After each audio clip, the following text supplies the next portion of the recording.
Okay, wonderful students. Now, when we go into your Hinkle MedSurg book, this is the book from Bruner and Sudarts. But when you do your readings in the Hinkle book, you will note that some of this information will be a repetition or a condensed version, or it may be in an extended version of what we have already covered in your Taylor Fundamentals book. And some students sometimes get upset about this, but what I want to say to you is this.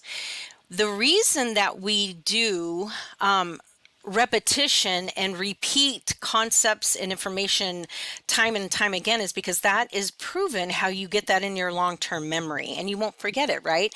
And as a nurse, you really need to remember all of this information. So that's why we do repeat certain information, especially the very important information that you need to know. So please, please know there is a method to the madness that we have done here. We are among the best in the country, which is a huge honor for us being a community college. We are above many, many of the universities across the nation. So there is a method to the madness, so please trust the process, okay? I'm going to put that soapbox away now. Okay, let's see here. So again, it's meant to be an additional supplement for you to help you moving forward to get that in your long-term memory. Florence Nightingale at the top part, and then the bottom here is the social policy statement from the American Nurses Association. So take a moment and read through it. This is genuinely what we strive to do day to day as nurses, right? And here's some definitions from the World Health Organization that you can take a look at. Now, here's a really important piece, right? Maslow's hierarchy of needs is a theory of motivation which states that 5 categories of human needs dictate humans' behavior, right? Based on the importance in their life. So those needs are the physiological needs, safety needs, love and belonging needs, esteem needs, and self-actualization needs. Maslow's hierarchy of needs is a model for understanding the motivations for human behavior. It really helps us as nurses, right, when we're prioritizing our patient's care and also, the severity of what's going on with them, right? It maps different motivations onto a pyramid, as you see in the picture, with each level representing a different human need. These include the physiological needs, right, like air, water, shelter, food, sleep, clothing, reproduction, those kinds of things, right?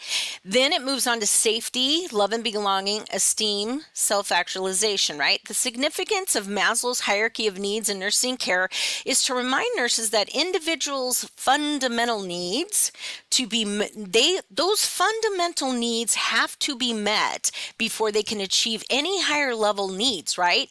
And so this application of Maslow's hierarchy will help propel us as healthcare professionals toward comprehensive care of the whole person, right? Not merely just looking at what disease or what chronic illness brought you in today that I can help, fix, but literally looking at all of their needs. Like, when they get done with this hospitalization, do they have access to, food and water and air and shelter? Do they have a place where they feel safe? Those kinds of things that are on your mind if you don't have those basic needs, right? They consume you if it's not met. So again, we're not merely trying to fix them up so they can survive, but rather to restore their health and function of mind, body, and spirit back to that pre-illness level, right? That's the goal. This is extremely important, and thus you must not only commit this information to memory, but really have a really deeper understanding of it. And we are going to talk about this continually throughout every single block and for the remainder of your career. I just want you to have the base understanding for right now for the health promotion activities. We are going to delve deeper into it and you will be tested really deeply on these theories, but later on in the block. The one thing that we're supposed to be looking at with our country is having focus on health and wellness, right? With the Health and Wellness 2030 goals, right? I do hope you understand that we are a diverse community, despite what some people would like us to think about what the world should be looking like here. So we're going to talk more in depth about cultural diversity and cultural humility in week 4. But the one thing I'm going to bring up right now is you need to be aware that there are different folks with different type of priorities, right? And different cultures and different beliefs. And the best way you can find out about those things is to have true engaging conversations with these patients and ask them what's important to them, right? It's all about them. And we have to put aside any kind of biases, right? And entirely put our biases aside. And we have to acknowledge our biases and put them aside so that we can care for these individuals and respect them and their beliefs. They have a right to believe what they believe, just as I have a right to believe what I have to believe, and you have a right to believe what you have to believe, right? And we can do that in a mutually respectful way. And that's what's expected in a profession, right? In a career. They may be the same things that are important to you, and they may not, right? But the only way to know is the important to interact with our patients and to have those discussions, what's important to them. Again, we talked about the Healthy People 2030 initiative, looking at what healthcare delivery and healthcare priorities we should be addressing by 2030. No, we're not going to give you a test question on these statistics, but it's something that you need to be aware of out there as you start getting ready to enter this crazy, beautiful profession that we call nursing and healthcare delivery. The other thing that we do that we have to look at here is we're going to talk about this later on again, but looking at technology that comes into play when you're, working and being a nurse, and hopefully it works with us and makes our lives better and not works against us, right? I think we've all been in a situation where our IT issues delayed our progress and actually inhibited us from doing our jobs, right? So that's frustrating. But the goal of informatics really is to make changes that are beneficial and improve patient outcomes and patient care. So whatever system that you use for obtaining your data, make sure there's a way that that data gets housed by your medical records department and that they take care, quite well of that information, and make sure there's a way to mine that data to ensure you're getting the best possible outcomes by truly reviewing all of the information that's available at your fingertips. That will improve your patient outcomes and patient care, right? Because that's a guide to help you make the best decisions for the kind of care you're going to deliver for that shift and going forward. That's the mandate for everybody in healthcare, using electronic records right now to its fullest capacity because it gives you the most current outcomes-based information. So of course we'll make better patient and safer patient decisions with the most up-to-date information, right? We're also going to be looking at evidence-based practice, and again, we're going to talk more about this later on into the block as well. But looking at evidence-based practice and what does the latest research findings show that we should be doing with our patient care delivery. And again, research findings just show something or support the use of something in place, right? It shows that, hey, this is what we did here and it worked really well. It doesn't necessarily prove anything 100%, but it rather shows the most clinically sound way to do a technique or process currently that will limit the amount of excess foreign invaders like bacteria, fungal, viruses and all of that, right? To enter the body and thus cause, further damage to our patients. And that's simply because as technology changes and as new treatments and medications come forward and change, the things that we used to do may no longer be practiced, right? Because it's no longer the best evidence-based practice. It's no longer the best, safest thing to do. So that's updated constantly. And that's again why we tell you, you should belong to some organization and also at least one literature to keep up on what's the latest findings in medicine, right? Because it's changing constantly. So why does Marcel, Wes, Belinda mention this continually throughout class, lab, and clinicals? Because you, me, we all have to be flexible and be educated on what's the latest, best evidence out there to support practices, okay?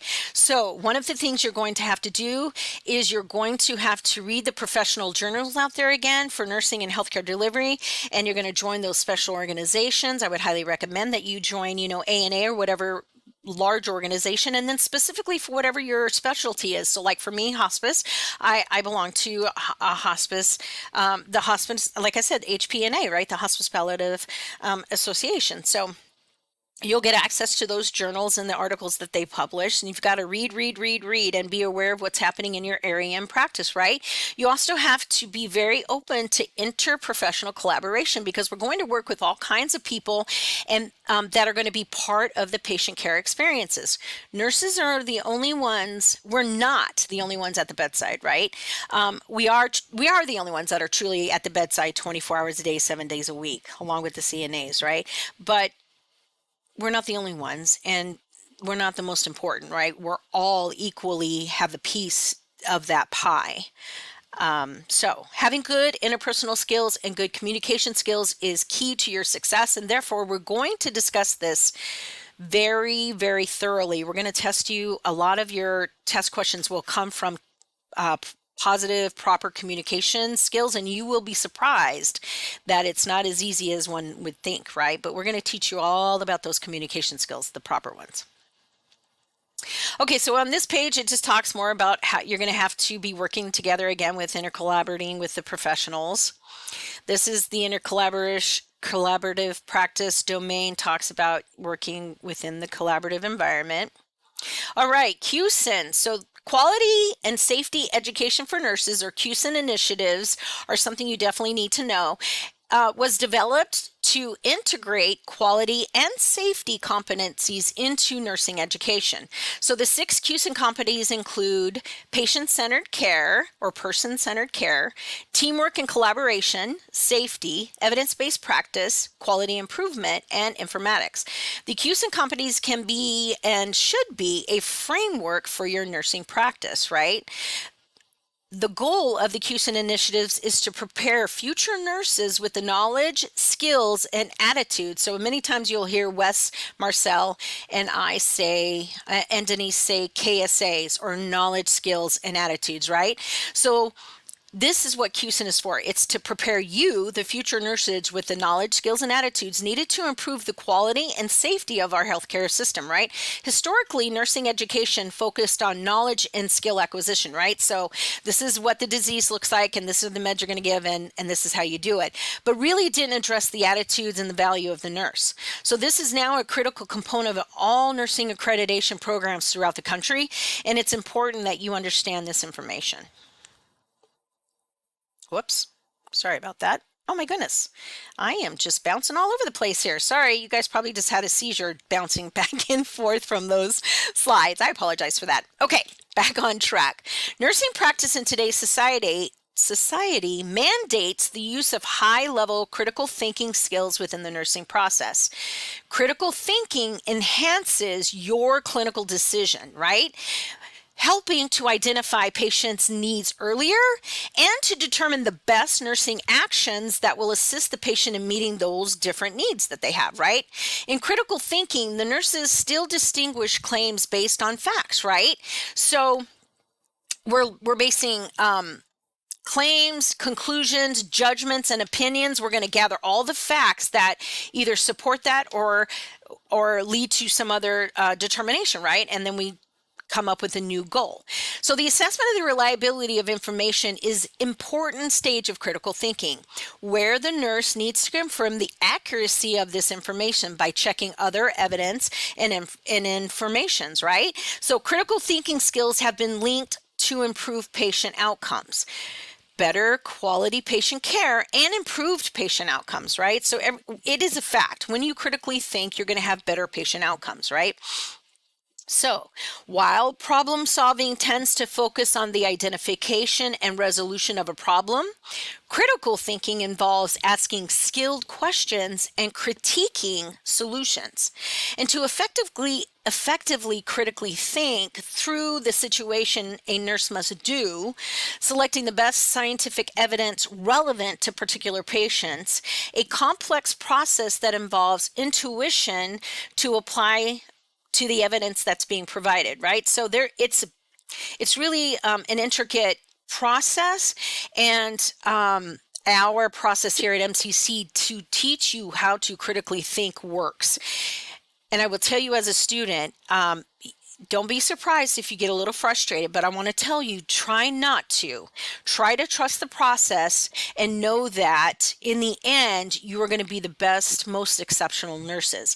And it is a fact that employers across the state look for MCC graduates genuinely because they get a great education. So please trust the process. Um, let's see. We definitely are one of the top schools in the nursing education because our school curriculum teaches students how to analyze every different type of situation. Not only that, but to develop solutions based on high order of critical thinking skills, right? Some schools around the country will teach you just how to do skills like placing a Foley, an IV, how to access a port, one of those, but not how to critically think. And if you're going to be a quality nurse, you can't do it without critically thinking. For nurse educators who are responsible for undergraduate and graduate learners, teaching critical thinking skills is crucial to the future of healthcare. All right, I'm going to put that soapbox away, but honestly, jump with both feet into the critical thinking process, okay, as we start it in week 2. Let's see. I think when nurses use critical thinking and critical reasoning skills, they set forth on a purposeful course of intervention to best meet patient care needs. Rather than focus on one's own priorities, nurses utilize critical thinking and reasoning skills to recognize their actions must be responsive to their patients. So again, we're not going to like come up with a list of stuff. Okay, well, I got to change this IV and I got to do this and right. What we're going to do is we're really going to gauge our day based on where our patients are currently in their time. So yes, we're going to get report, but the first thing you're going to do after getting report is you're going to poke your head into your patient's room and place your eyes on them and have a conversation with them to see, check their neuro status, right? Make sure they're alive and breathing. And then also start to gauge where on, airway, breathing, circulation, and Maslow's, which we're going to discuss in week 2, how you prioritize those patient needs, right? It's not based on what tasks you have to perform, but rather how stable is your patient currently doing, right? And that changes from patient to patient from time to time. It's a continual assessment that you're doing all the time, right? So again, we're going to cover these thoroughly beginning next week, all throughout block 1, through block 2, 3, and 4, and you're going to utilize this information with each and every patient moving forward. So you can see how critically important it is, right, to do it. Successful nurses think beyond their assigned tasks to deliver excellent care for their patients. For example, a nurse might be tasked with changing a wound dressing, delivering medications, monitoring vitals during a shift, those types of things. However, it requires critical thinking skills to understand how a difference in a wound may affect blood pressure, temperature when you're changing those things, when you're requiring immediate medical intervention, right?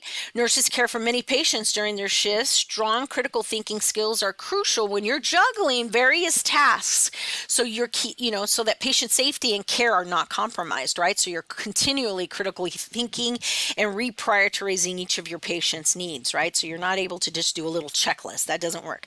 Nurses must also critically think to determine which patients to see first, which medications to pass first, and in the order in which to organize their day caring for their patients. So yes, you're going to organize your day, but please know that you're going to have to pre-organize your day and reprioritize as you go through and figure out that patient in room 112 is not as stable as the previous shift had.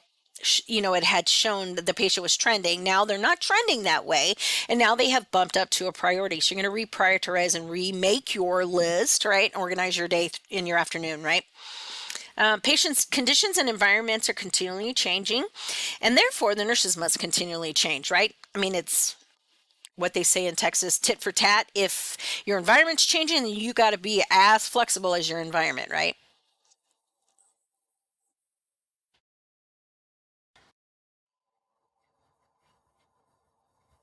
Okay, so next is the nursing process. So the nursing process, you will hear Marcel and I refer to the nursing process as ADPI. So we have Assessment, gathering data, diagnoses, planning, implementation, and evaluation. Okay, so we're going to delve deeper into this, right? Because we do know that an RN uses this systematic, dynamic way to collect and analyze data about a client. And this is the first step in delivering nursing care, right? So when we do ADPI, this is part of nursing care. So when we look at assessment, it includes not only the physiological data, right? Not only the physical needs, but also the psychological, the sociocultural, the spiritual, economical, lifestyle factors as well. We're looking at all of this, right? So for example, a nurse's assessment of a hospitalized patient, let's say that patient is in pain, includes not only the physical causes of pain and the manifestations of pain, right? But also the patient's response to that pain, their inability to get out of bed, their response of refusing to eat. They're withdrawing from their family members because they're so in so much pain. They're angry at the hospital staff. They're scared. They don't know what's going on with them, so they're terrified, right? So they're withdrawing.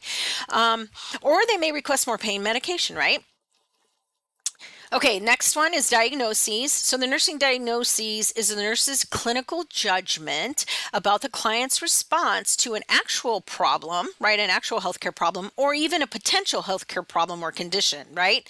So your diagnoses, of course, will be based on the patient's signs and symptoms, right?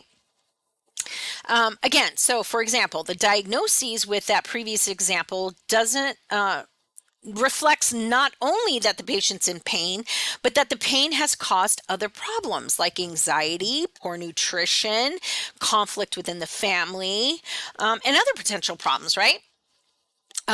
For example, because of staying in bed, I can just think of another one right off the bat.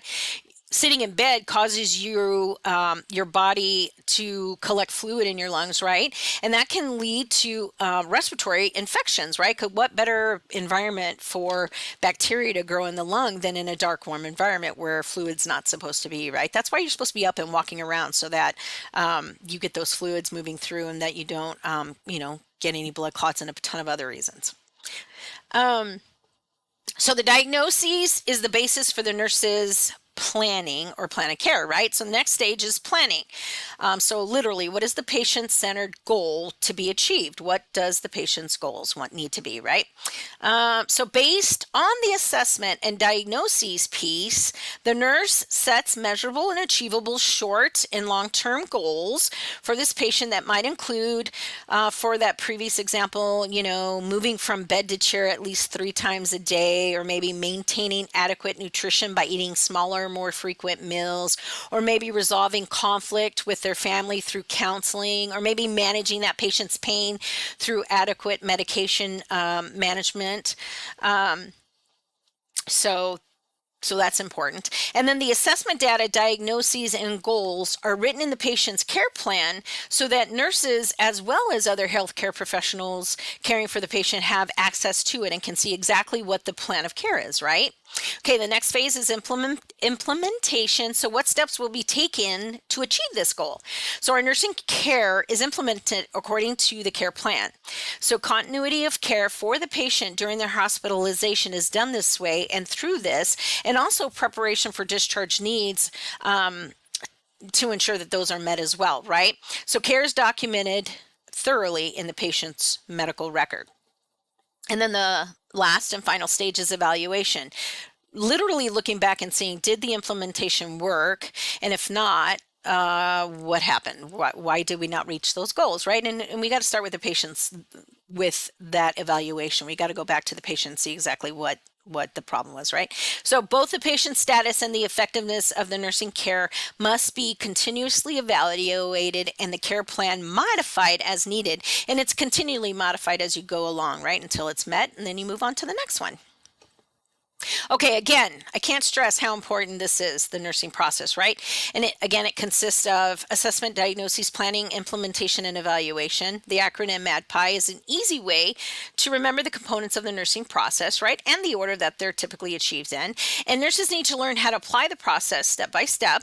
However, As critical thinking develops through experience, you will learn how to move back and forth among these steps of the nursing process, which will make your understanding of what's happening with your patients medically and nursing wise clearer to you, right? So again, trust the process, right? I know I keep harping on that, but really it does work. The steps of the nursing process are not separate entities, but they're overlapping, and it's continually a sub process that's going on in the background, right? Apart from understanding nursing diagnoses and their definition, the nurse promotes awareness of defining characteristics and behaviors of the diagnoses, related factors to that, those selected nursing diagnoses, and the interventions suited for treating those diagnoses, right? So again, ADPI, very, very important. Nursing process, very important. So again, looking at assessment, what is the assessment piece of the nursing process? Exactly what data is collected is basically what we're asking, right?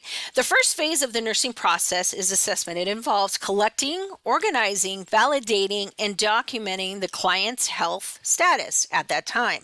This data can be obtained in a variety of ways. Usually, when the nurse first encounters a patient, the nurse is expected to assess to identify the patient's health problems as well as the physiological, psychological, sociological, emotional state, and to establish database about the client's response to their health concerns or their illness, and the ability for them to manage their healthcare needs. Of course, this comes at after, we're not talking the very first time. So the first time you pop your head in after you get reported is to make sure they're alive and breathing and have no current severe needs, right? Then when you go back in, that's what I'm talking about. This is when you're going to do this.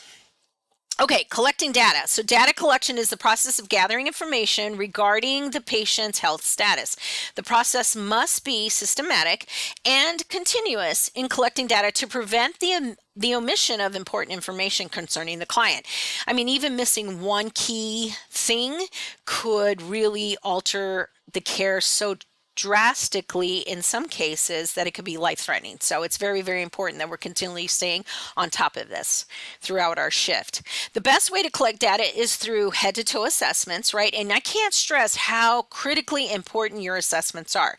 Now, as a student, you need to listen to as many heart and lung and all the bowel sounds you can get your hands on.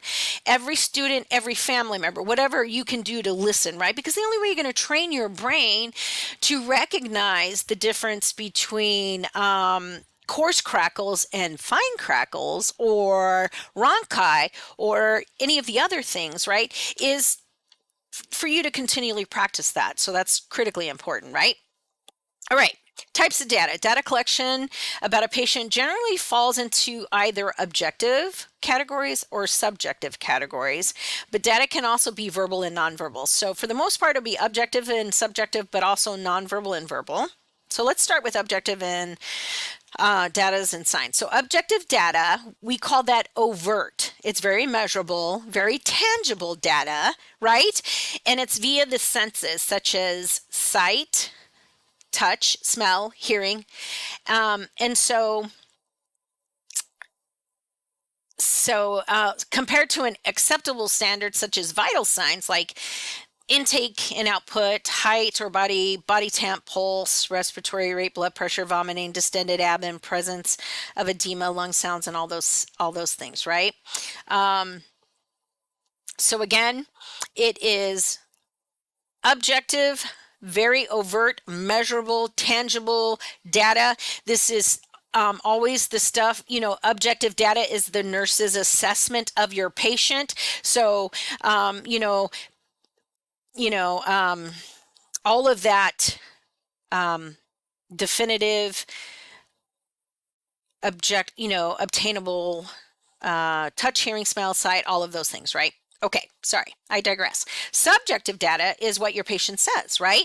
So subjective data involves covert information. It deals with feelings and perceptions and thoughts and sensations and concerns, right? So things that can't be definitively quantified. It's not like a set of vitals that is a number and it's definitive, right? No, this is subjective data that is, a patient's feeling or perception or thought, or, so all of those things, right?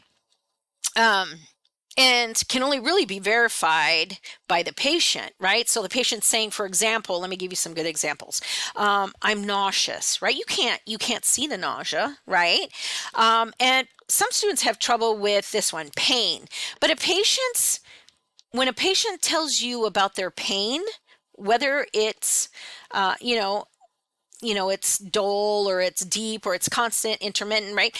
They're describing their pain to you. So that is subjective. Now, can a nurse objectively quantify pain? Absolutely. How do we do that? With a pain scale, right? And we're going to talk more about that later in the block, right? Other things that are hard, that are subjective would be a patient saying that they're numb. You can't see it, right? That they're having pruritus or itching, right? You might see the welts, but you can't actually see their itching, right? Their attitudes, their beliefs, their values, their perception of their health concern, their life events, all of those things, right, that the patient's experiencing is subjective, right? Okay, next is verbal data. So verbal data is spoken or written data, such as statements made by the patients or by a secondary source. Verbal data requires that the listening skills of the nurse are outstanding so that they can assess the difficulties such as slurring, tone of voice, assertiveness. A good nurse will hear anxiety in a patient's voice, difficulty in finding the desired words. If they're having a flight of ideas, we can see so much just how the patient verbally communicates with us, right? And then we have nonverbal data. So we have nonverbal data is what we observe, the behavior that's transmitting a message to us without actual words, right? So like the patient's body language, their general appearance, facial expressions, gestures, right? When someone's mad if they give you the middle finger, right? Eye contact, right? What if they're not making eye contact, right? How close they stand to you. When someone gets in your personal space, right? If they're from, a culture that's recognized, right? Some cultures just don't recognize it and they don't get the personal space is a problem, right? Because it's not in their culture. But if they get it and they come into your space, you're like, whoa, that's sending a message, all right. Touch, posture, clothing, all that stuff, right? Nonverbal data obtained can sometimes be more important than verbal data. It genuinely can, especially if you have your patient saying one thing, but all of the other nonverbal is saying another. You really got to listen to that nonverbal. It can be very, very beneficial. And as the client's body language, again, when it's not congruent, really take the whole thing into consideration, right? And helping guide your communication and your actions, your assessment and all that. So obtaining and analyzing nonverbal data can help reinforce other forms of data that we've collected, right? And really can help also understand what the patient, truly how they feel, right? Which is definitely a piece of it. Sources of data is our next category, and we can get sources of data through primary sources, secondary sources, or tertiary sources, right? So the client is the primary source of data, while family members, friends, support persons, work peers, records, other healthcare professionals, laboratory diagnostics, all of that stuff falls under secondary sources, okay? So again, primary source. The client is the only, let me repeat this, the client is the only primary source of data and the only one who can provide subjective data. Let me repeat that. The client is the only one who can provide subjective data and is the primary source of all data, right? Anything the client says or reports to the members of the healthcare team is considered primary source. Secondary source is considered from someone other than the client, but within the client's frame of reference, right? So anybody connected to the client, as all of those examples I listed above. Information provided by the client's family, significant other, work friends, family, extended colleagues, all of that stuff is considered secondary source of data if the client cannot speak for themselves. or if the client is lacking facts and understanding, or if the client's a child, right? So we do get secondary source in those cases. Additionally, the client's records and assessment data from other nurses or other team members of the healthcare team are considered secondary source of data as well. So like I listed above, all the lab reports and all of that. And then we have tertiary sources from outside the client's frame of reference are considered tertiary sources of data. So this would include textbooks, nursing journals, medical journals, drug handbooks, surveys, policies and procedures, all of that good data. Now, the main methods used to collect data are health interviews, physical examinations, and of course, observation, right? We do a ton of observing. Health interview, the most common approach to gathering important information is through an interview. An interview is intended communication or a conversation with your patient that has purpose.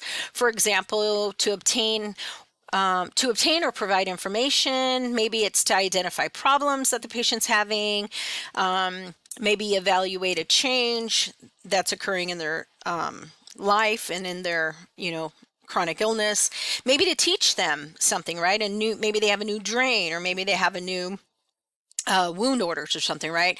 Or it could be simply to provide support. And I don't mean to say simply like it's simple, because it's not, right? It's a big piece of what we do, but it is to provide support or provide counseling or even therapy, right? Getting the right people in at the right times.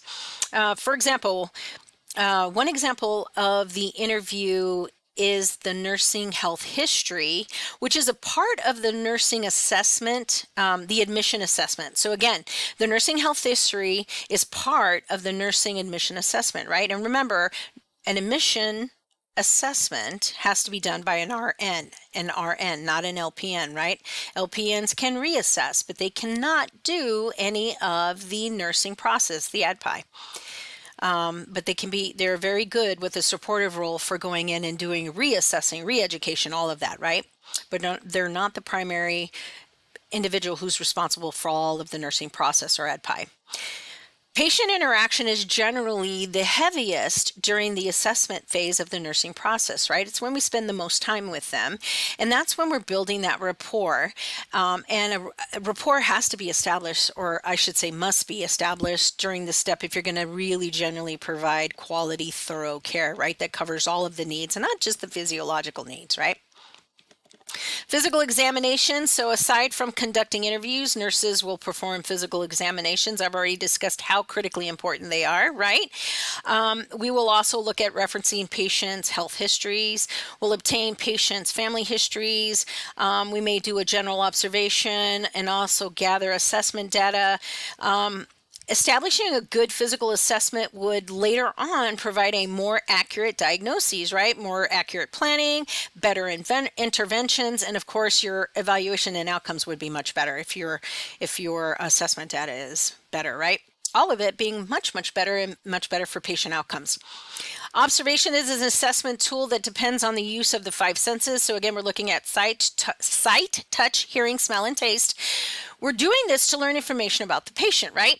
This information relates to characteristics of the client's appearance, functional ability, primary relationships, and also the environment, right?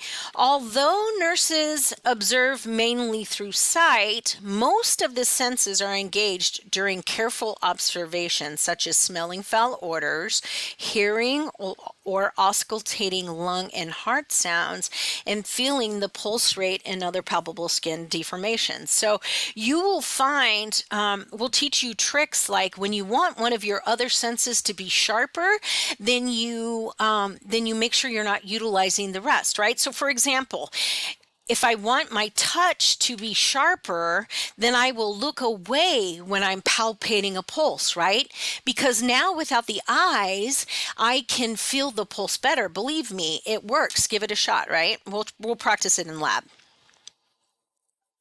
Okay, so my computer keeps jumping to other information. Good grief. Okay, so Validating data. So, validation is the process of verifying the data to ensure that it is accurate and factual. One way to validate observations is through what we call double checking, and it allows the nurse to complete the following tasks, right? So, for example, ensure that the assessment information is double checked, verified, and complete, right? What's the first thing you do when you get a blood pressure that's outside the norm, whether it's high or whether it's low? You check it, right? You revalidate it. Right. So that's what we're doing. We're double checking. You don't just make assumptions that the patient's in a hypertensive crisis, right? So, so you get a blood pressure of 210 over 96, and they don't have a history of hypertension or any other facts like that, right? So to validate the data, the nurse should retake the blood pressure, and if necessary, use other equipment to do so. Maybe there's something wrong with that blood pressure cuff, right? Or you could even ask someone else to perform the task if it's something more in depth other than blood pressure, but you want to get validation that it's an actual assessment. And as new nurses, by the way, we do this within the first year, especially just to reassure us that we're seeing and hearing what we see, right? And feeling and so forth, right? Okay. Ensure that objective and related subjective data are valid and accurate. For example, the client's perceptions of feeling hot need to be compared with the measurement of the body's temperature, right? We know that there's times when patients feel hot, right? It could be hormonal, it could be other reasons, right? That may not indicate that it's an actual elevated temp in the body, not necessarily. Ensure that the nurse does not come to a conclusion without adequate data to support that conclusion, right? We never draw conclusions without supportive data, period. A nurse assumes tiny purple. So we might go, for example, if I go into a room and I'm looking at a patient and they have tiny purple or bluish black swollen areas under the tongue of an older adult client, we're going to assess that to be abnormal until reading about physical changes of aging, right? So if I didn't necessarily know that with with aging, physical changes with age, that sometimes you get tiny purple or bluish swollen areas under the tongue. That's a normal part of aging. If I didn't work with the elderly and I didn't know that, right? Or as a new nurse and I hadn't seen it yet, that's how you learn, right? Maybe I had forgotten that I learned it in nursing school or something, right? And then a peer would say, no, that's just a normal part of aging, right? And we'll talk about that further, about the whys behind that.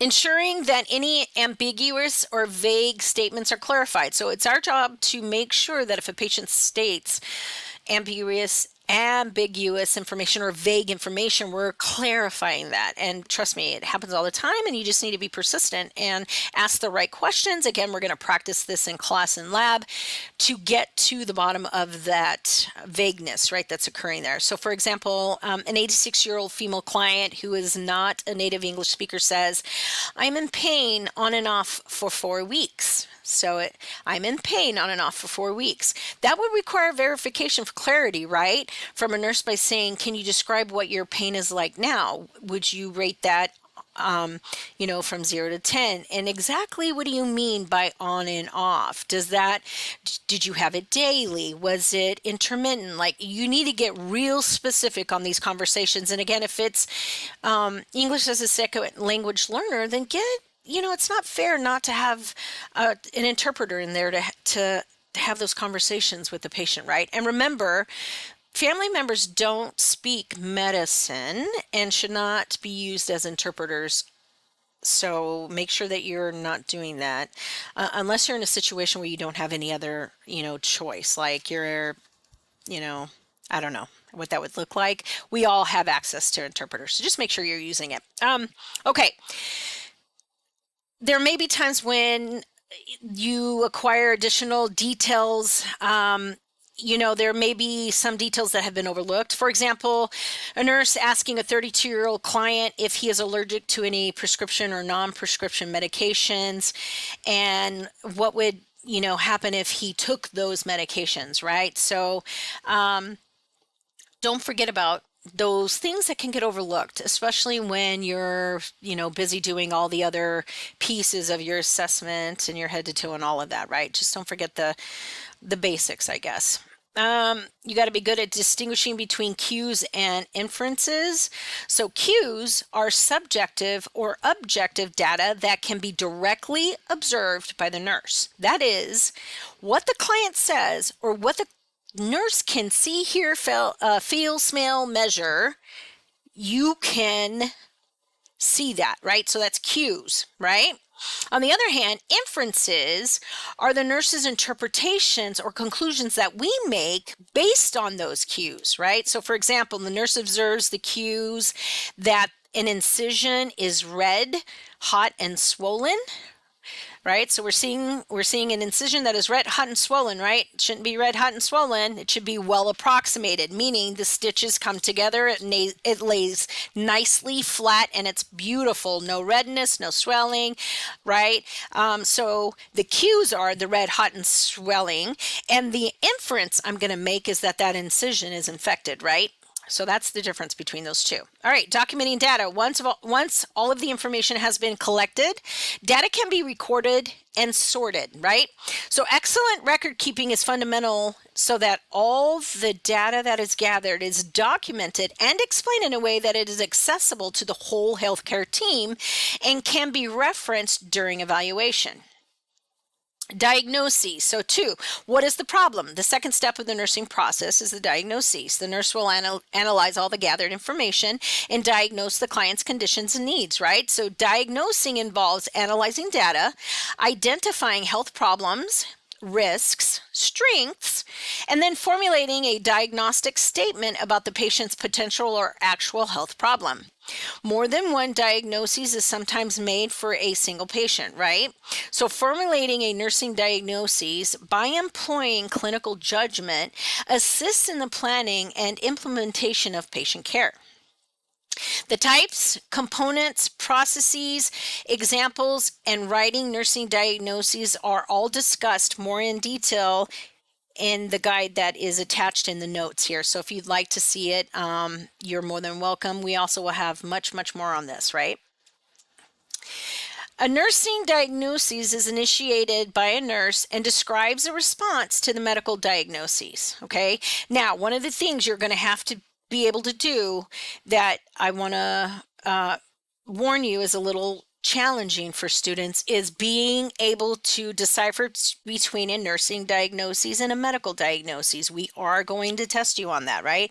And so you have to be able to decipher between the two. We as nurses do not focus on the medical diagnoses. That's the doctor's job. Our job is to focus on the nurse's diagnosing, right?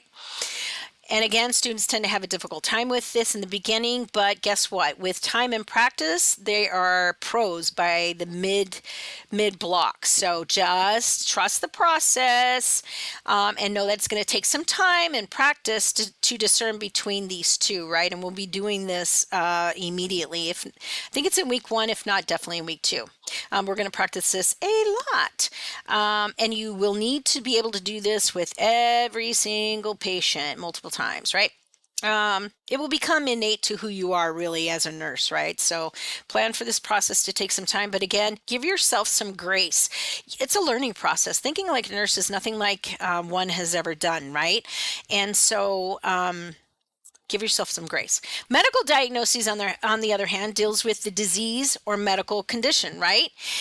But the nursing diagnoses deals with the human response to that medical disease or that actual or potential medical problem, right?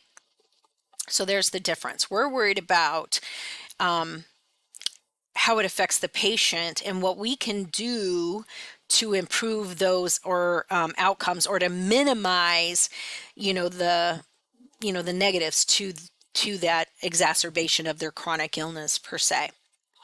So again, for example, let me give you a specific example. I love giving specific examples. Students tend to remember these on exams and they help. So medical diagnoses of a stroke, right? A cerebrovascular attack provides information about the patient's pathology, right?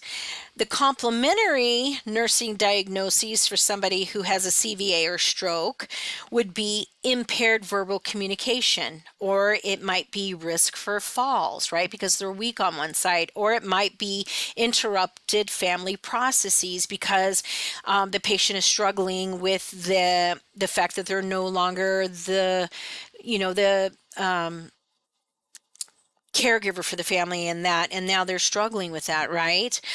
So maybe even powerlessness, that would be perfect for that example, right? It provides a more holistic understanding of the impacts of that stroke on this particular patient and his or her family. And then that also directs our nursing interventions to come up with more patient or person specific outcomes, right? So looking at the patient, not just medically, but also from all of the holistic aspects that we talked about earlier.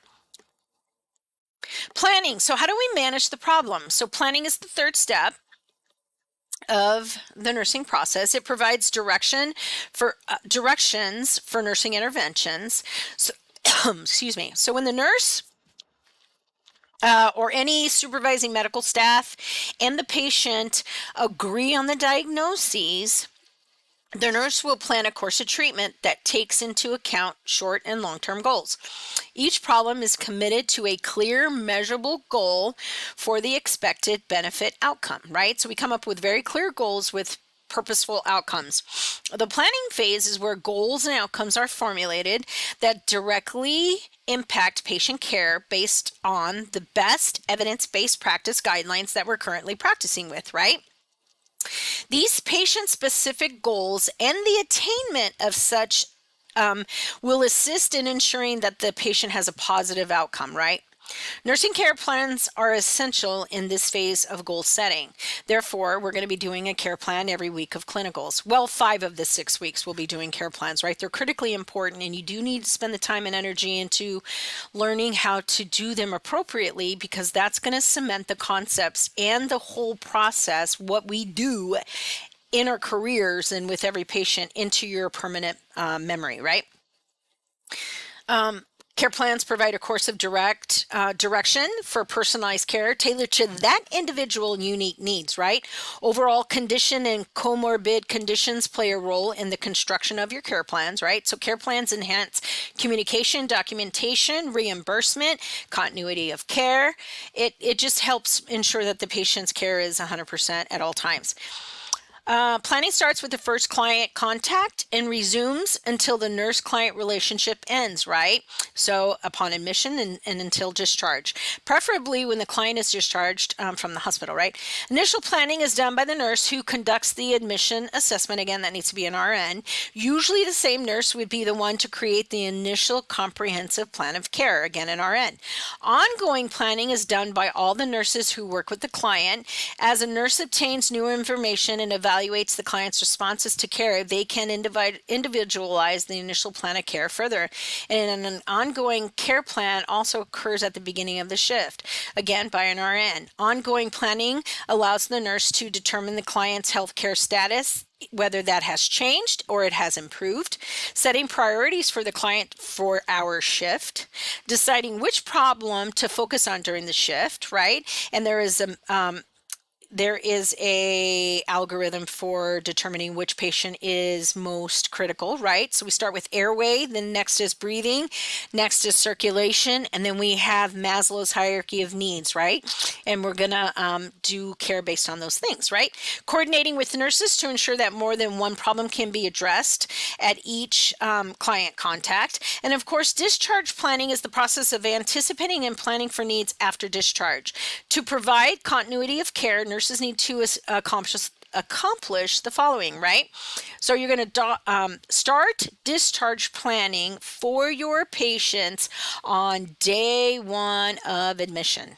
So as soon as they walk through that emergency room and they're admitted to the hospital through the ED, that is the day we start planning to discharge them, right? And this helps guide our care, get them to the healthiest place possible. So honestly, discharge planning should be on day one because it's all about getting the patient to their optimal functioning level, preferably at their last most best ability per se. Anyway, I digress. We want to involve the patient and the patient's family or their support persons in the planning process, right? If the patient's on board, of course.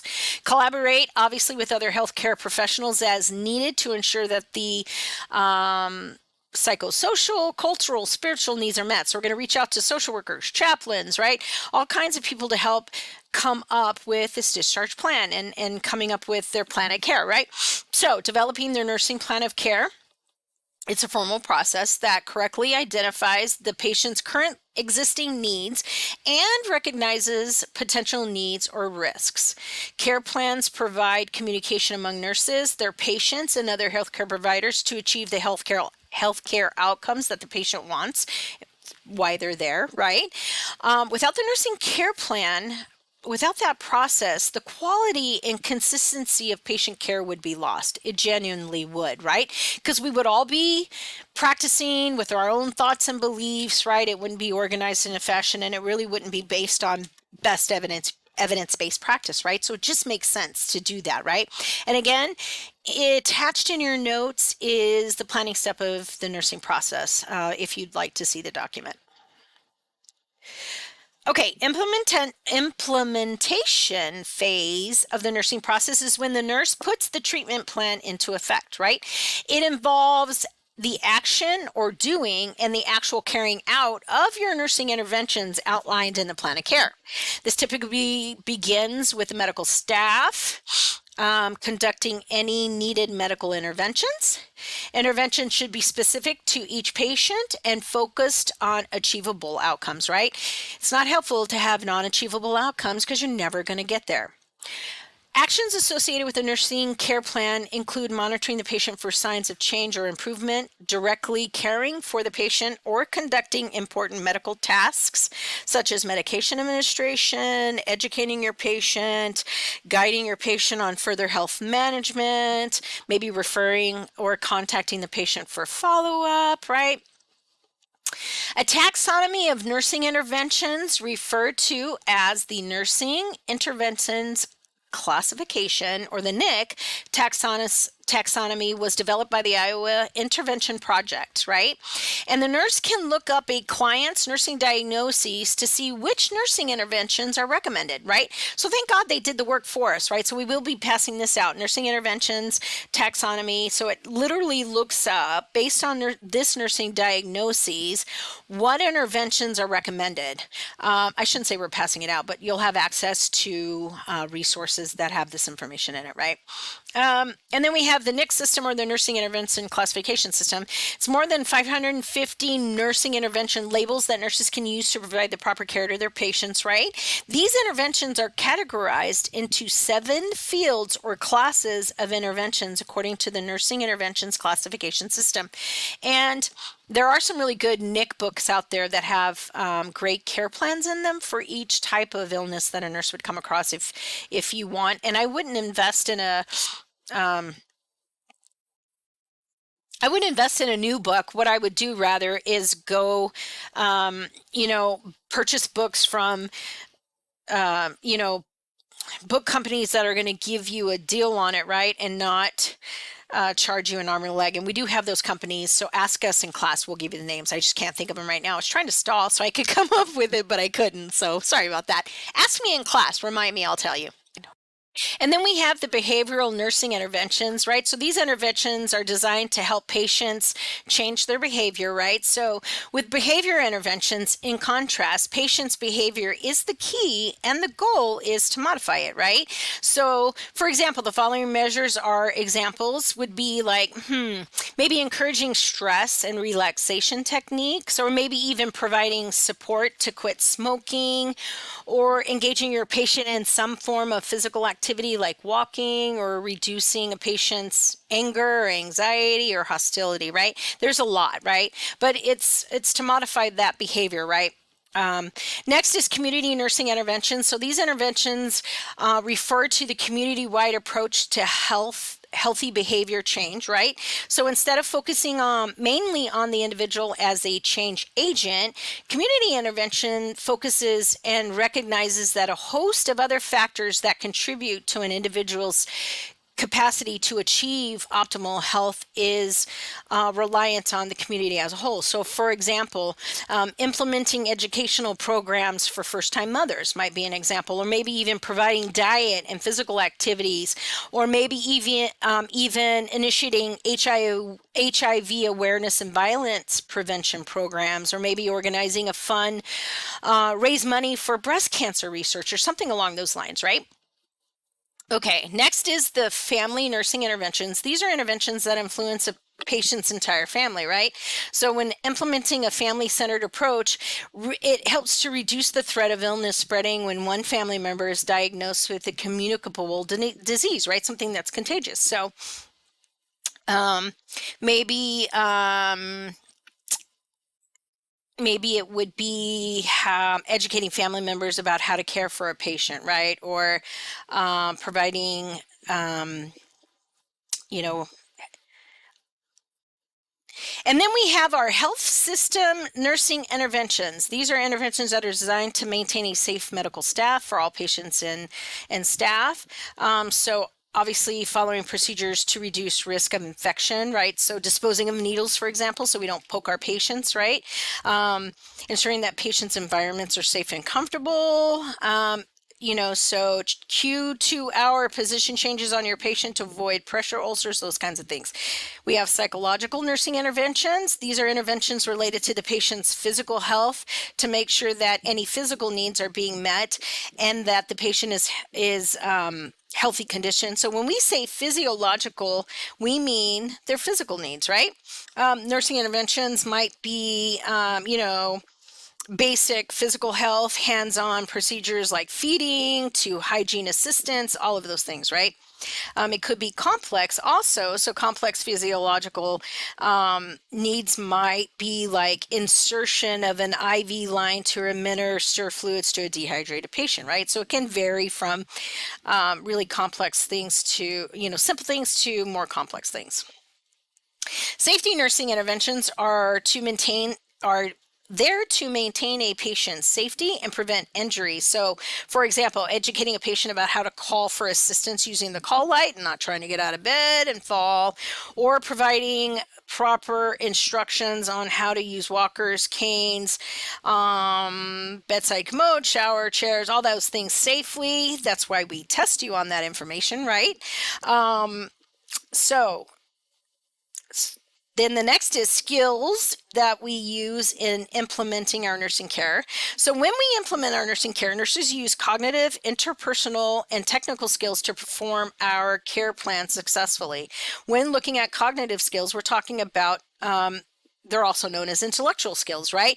So learning and understanding the fundamental knowledge needed that includes basic sciences, right? So all your anatomy, physiology, biology, microbiology, all that stuff that got you into the nursing program. Then on top of that is the nursing procedures, all of the underlying rationales with, all of the disease processes and all the different patients. Before we care for the elderly, we understand, the risks and what happens as we age and all of that, right? When we look at cognitive skills, this is also problem solving, decision making, critical thinking, clinical reasoning. So all of that upper mentation, cognitive, critical, components that is the creative aspects of the brain, right? Higher up there, higher learning, higher knowledge thinking. Then we look at interpersonal skills. These skills involve believing, behaving, and relating to others, right?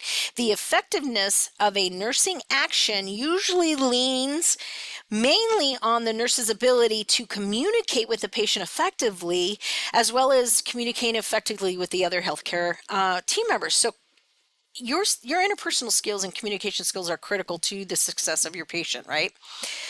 Technical skills are purposeful, hands-on skills such as changing a sterile dressing and administering an injection, manipulating equipment, bandaging, moving, lifting, repositioning clients. All of these activities require safe and competent performance, right? That's technical. The process of implementing typically includes the following. So, first step in implementation requires reassessing your client. So, prior to implementing an intervention, the nurse must reassess the client to make sure that the intervention is still needed, right? Because it took you some time to come up with that intervention. So, let's just make sure that it is still going to be needed and it's still effective, right? So by reassessing, we can see if that problem still exists. And if so, then yes, our intervention is still proper. Even if an order is written on the care plan, if the client's condition has changed, that is our job to notify the physician that that order is no longer valid and update them and get a new order, right? That's our job. So second step in implementation is determining the nurse's need for assistant. So other nursing tasks or activities may also be performed by non-RN members of the healthcare team, right? So members of the healthcare team, like our wonderful LNAs, right? The licensed nurse assistants or even unlicensed assisted personnel or caregivers, right?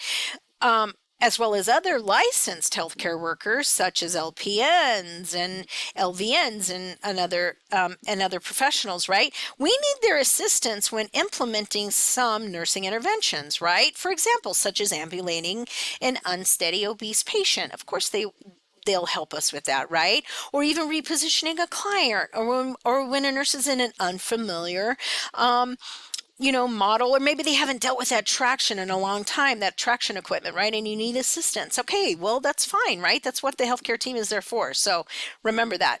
Third step of the implementation stage is implementing the nursing interventions. So nurses must not only have a substantial knowledge base of the sciences, of nursing theory, of nursing practice, of the legal parameters of nursing interventions, but we must also have the psychomotor skills to implement our procedure safely, right? It is necessary for nurses to describe, explain, and clarify to the patient what interventions are going to be done, what sensations they will need to anticipate, and what the client is expected to do, and what the expected outcome is. It is our job to do that. So please remember this when you're going in to do your Foley checkoff, or when you're practicing to place a Foley. Explain exactly what was ordered and why. And then when you go to insert the Foley, you want to tell the patient, okay, I'm going to insert the Foley now. You shouldn't feel pain, but you will feel some pressure. Try to take a deep breath and relax. It will make it easier, right? All of these things, it's our job to do that. So when implementing care, nurses perform activities that may be independent, they may be dependent, and they may be interdependent, right? So independent means I don't need an order. I don't need I can do all of these nursing things without having to have an order to do that, right? Dependent means if I'm giving this pain medication, I can't just, I know my patient needs pain meds, but I can't just walk over to the Pyxis and get out morphine, right? I got to get in touch with the doctor and get an order for that. That's a dependent nursing action, right? All right. Then we have, and we're going to talk more about independent, dependent, and interdependent, right? Working together as an interdependent collaboration on improving patient outcomes.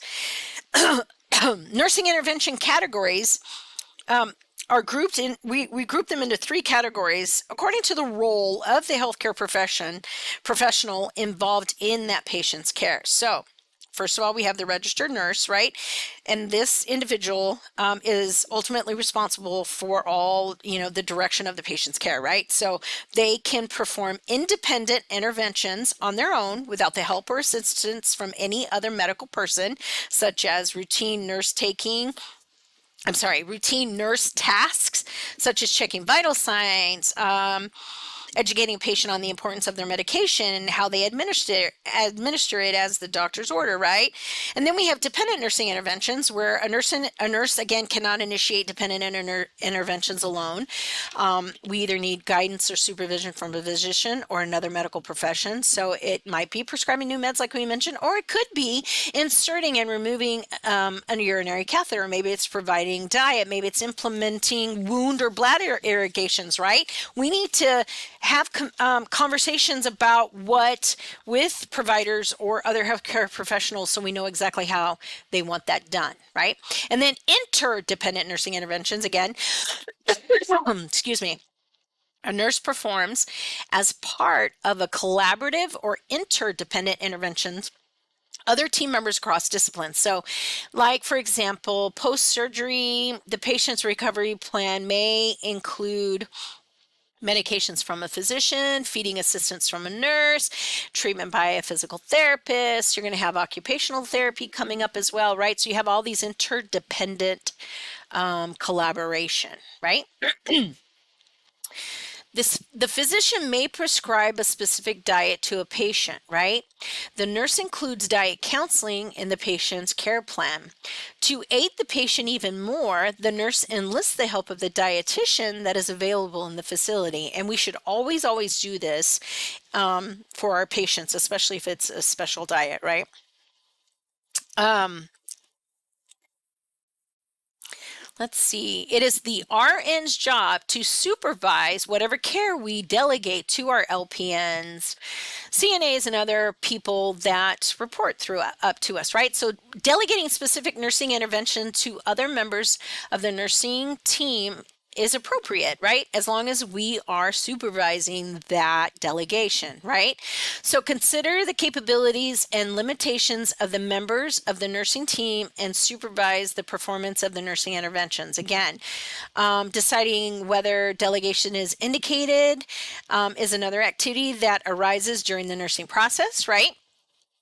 And the American Nurses Association, as well as the National Council of State Boards of Nursing, define delegation as the process for a nurse to direct another person to perform nursing tasks and activities. It generally concerns the appointment of the performance of activities or tasks associated with a patient to UAPs, LNAs, LPNs, LVNs, those kinds of things, right? But we retain accountability for the outcomes. So if we need to go back in behind them and reevaluate, we have to do that, and we will many, many times, right? So nevertheless, registered nurses cannot delegate responsibilities related to making nursing judgments. So again, remember, every piece of ADPI assessment, right, diagnoses, planning, interventions, and evaluation, that has to be an RN, has to. Um, Examples of nursing activities that cannot be delegated to a UAP or LNA include,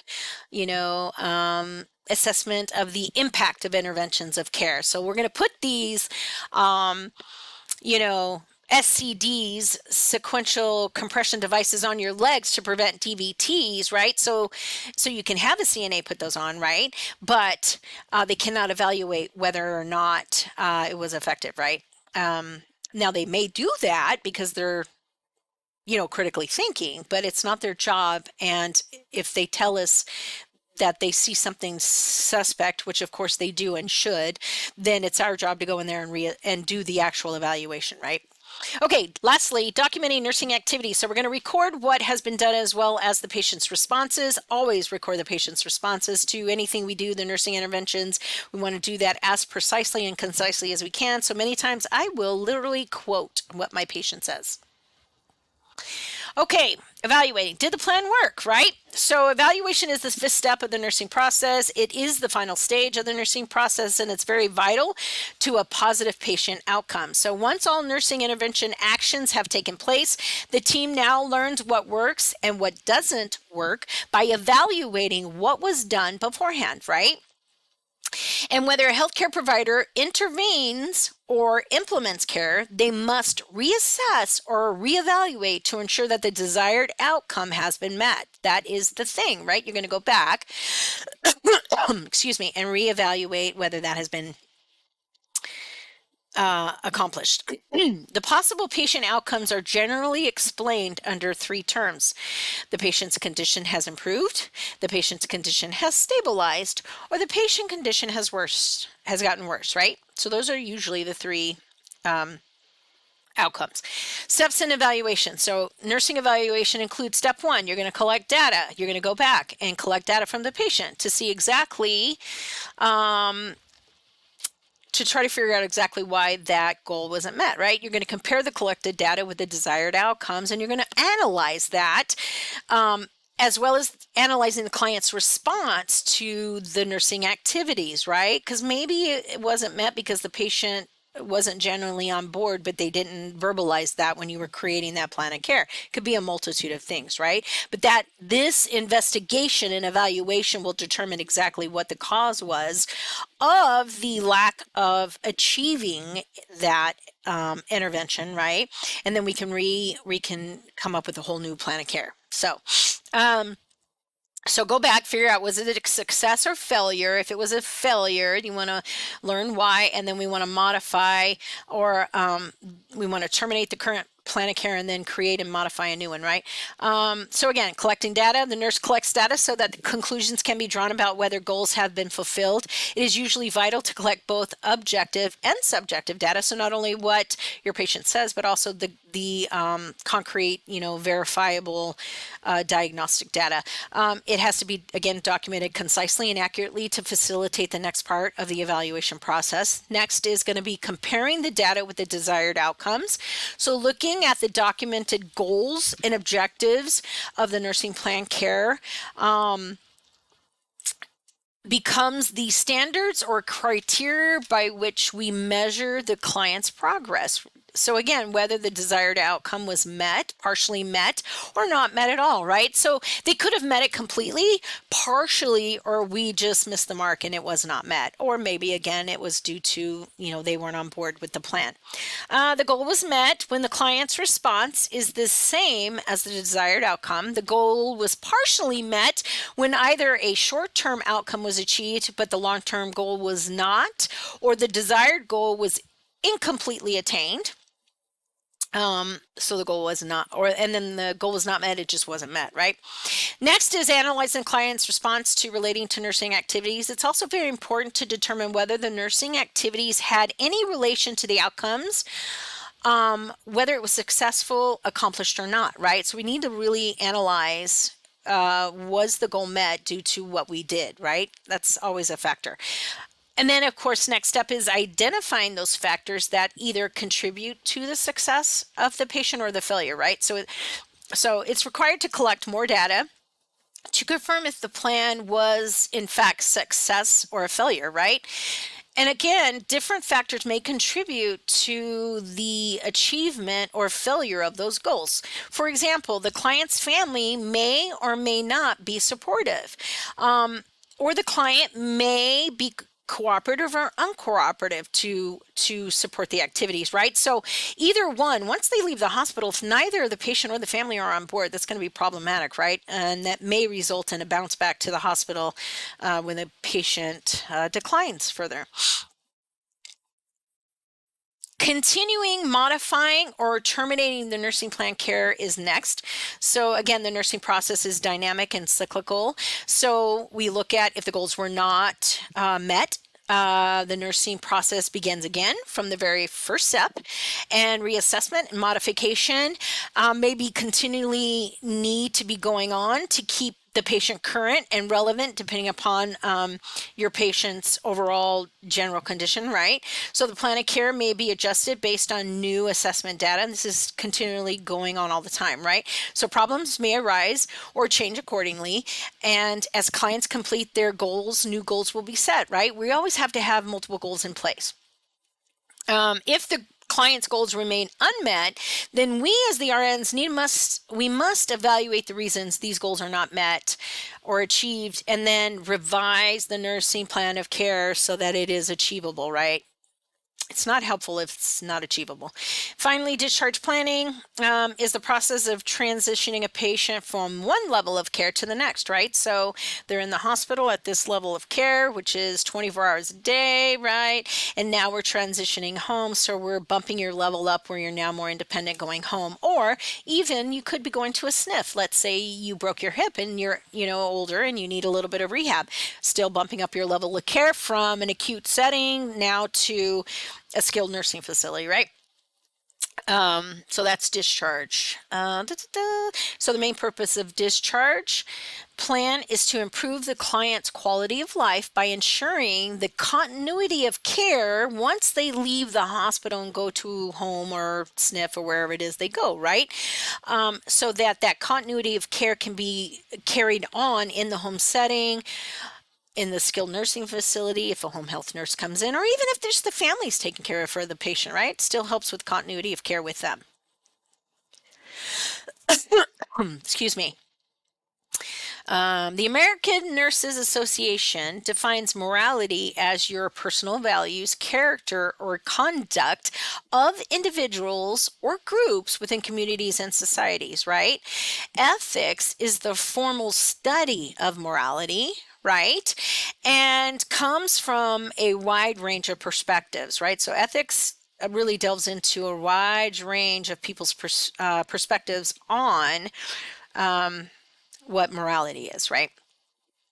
So, ethics and morals relate to what's right and wrong conduct in our society. While they are sometimes used interchangeably, they are different. So, you need to know that. Ethics refers to rules provided by an external source. For example, codes of conduct in your workplace, maybe principles in your religion, right? So here are the Ten Commandments per se. Morals refer to an individual's own principles regarding right and wrong. It's very important to understand that as a nurse, you may care for patients whose moral beliefs differ vastly than yours, and that's okay. Remember, we are always treating our patients as individuals and what they want, their goals of care, not our goals of care. And this can be hard to remember as a nurse when caring for our patients, but it is key to being the best nurse possible. Always put your patient's goals first. Examples of morals can include things such as not lying, being generous, being patient, being loyal, all of those things, right? I'm sorry, I have a tickle. I need a drink. Um, Example of ethics may include the ideas of honesty, integrity, respect, loyalty. And notice that both are guiding principles for top quality nursing care, right? Consequentialism is a type of teleological theory that suggests that the moral value, the moral rightness or wrongness of an act is entirely a function of the consequences or the results of that act. And the theory of morality is the duty or moral obligation from what is good or desirable as the end is to be achieved.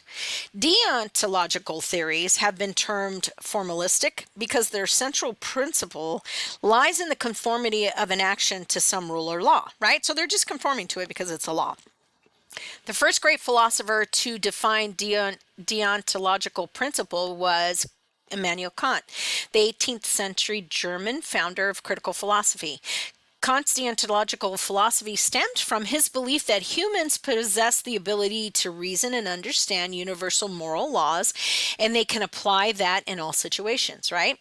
Unlike many other ethical theorists, deontology does not focus on the consequences of individual behavior, right? It just simply looks at that, right? The ethical principles that nurses must adhere to are principles of justice, beneficence, non-malfeasance, accountability, fidelity, autonomy, and veracity. I would memorize these definitions, and more importantly, I would recognize them in a patient example, right? So the code's provisions require that a registered nurse advocate for their patients by providing safe care with compassion and a commitment to the patient's primary interest, right? Because it's all about the patient's goals, not ours. Ethical principles of nursing include looking beyond the bedside to individual self-regard and human rights while striving to maintain healthcare advancement and social reform and justice. Developing an ethical awareness can enhance and ensure quality care. Nursing ethical principles can broadly be categorized into four major ethical nursing principles. So, autonomy, right? This is an important one, right? The right to self determination. Autonomy in nursing means providing adequate information to allow all of your patients to make all of their own decisions based on their personal beliefs and values, even if they aren't the ones of the nurses, the doctors, or anybody else, right? Autonomy also relates to only providing nursing care within the scope of practice defined by the state that you reside in, as well as to your organizational rules, right? So some examples of autonomy in nursing include administering PR medications, or maybe assigning nursing duties based on level of competence, right? Beneficence is the promotion of good. So beneficence in nursing relates to ensuring that the patient's best interest is considered, regardless of the nurse's personal opinion. So some examples of beneficence in nursing might include providing comfort to a dying patient, or maybe assisting with tasks a patient cannot perform independently. Justice is fairness or an equal distribution of benefits across the board, right? So justice in nursing relates to impartiality regarding a patient's age, ethnicity, economic status, religion, sexual orientation, all of that, right? And some examples of injustice in nursing may include impartiality when assigning clinical or prioritizing patient care, right? So you're not looking at, when prioritizing patient care, you're not looking at the individual and their beliefs and stuff like that, right? You're literally assigning them impartially, meaning that everybody is given the same latitude and same, grace, right? And then non-malfeasance is the avoidance or minimization of harm, right? So non-malfeasance in nursing requires that there is safety, the provisions of safe, effective, high-quality care. Some examples of non-malfeasance in nursing might include holding a medication due to adverse reactions, or maybe taking steps to ensure a safe work environment, right? And again, you do need to know these for your exam, your HESI exam, when you're taking your NCLEX for the remainder of your career, right? So make sure you know them. Dilemmas are clear conflicts that exist between two or more principles. Problems are competing moral claims or principles when one is clearly dominant over the other. Uncertainty is when one cannot define what the moral situation is or what moral principles apply. And distress is one where one is aware of the correct course of action, but their institution will have barriers from allowing that to, from allowing us to do that course of action. So it does cause a lot of stress among us, right? And then we have, the ICN, ANA, and then of course the Center for Ethics for Human Rights all have ethical standards that we strive to all the time. When we're looking at ethical issues, we're going to talk about confidentiality, right? So we have HIPAA. We're going to delve into HIPAA in the future. We're going to go in depth on use of restraints. Man, that's a tricky one. You got to be real careful with that one. We're going to talk in depth about that later on in the block. Truth telling, right? Got to always tell the truth, no matter how hard it is sometimes, right? Again, refusing to provide care. Going to talk about that. And then of course, end of life decisions and palliative care, right, can be, there's some moral and ethical situations. We're definitely going to discuss that in the future as well. The Patient Self-Determination Act of 1991 provides that the patient's advance directives, which are legal documents that provide instructions for us medical care, the medical staff, so that we know exactly what they would like to be done when they're not able to communicate their own wishes, right? So an advance directive now, since 1991, is can be filled out and then has to be abided by, right? So the two most common advance directives for healthcare is living will and the durable power of attorney for healthcare needs, right? So the living will is a written statement detailing a person's desires regarding their medical treatment in circumstances in which they are no longer able to express informed consent, like, and especially like an advance directive, right? Identification of a healthcare representative. So they're going to pick someone that they choose to act on their behalf, like a family member or another trusted person, right? And then that authorized personnel will have the legal authority to act on their behalf, right? We do have what's called a POLST, or a physician orders for life-sustaining treatment, is a written medical order from a physician, nurse practitioner, or a physician's assistant that helps give people with serious illness more control over their own care by specifying the precise exact types of medical treatments that they want to receive during a serious illness when they're maybe not able to say so, right? And final slide, ethical decision making refers to the process of evaluating and choosing among alternatives in a manner consistent with ethical principles. So in making ethical decisions, it is necessary to perceive and eliminate unethical options and to select the best ethical alternative. Nurses are tasked with providing quality care, which exposes them to ethical dilemmas that require a high sense of morality.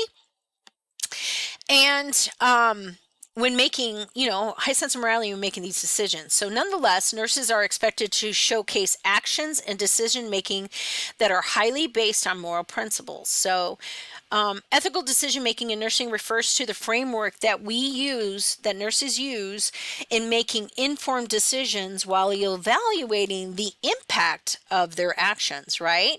Such a framework helps us nurses arrive at the most satisfactory decision for all parties involved when facing an ethical dilemma.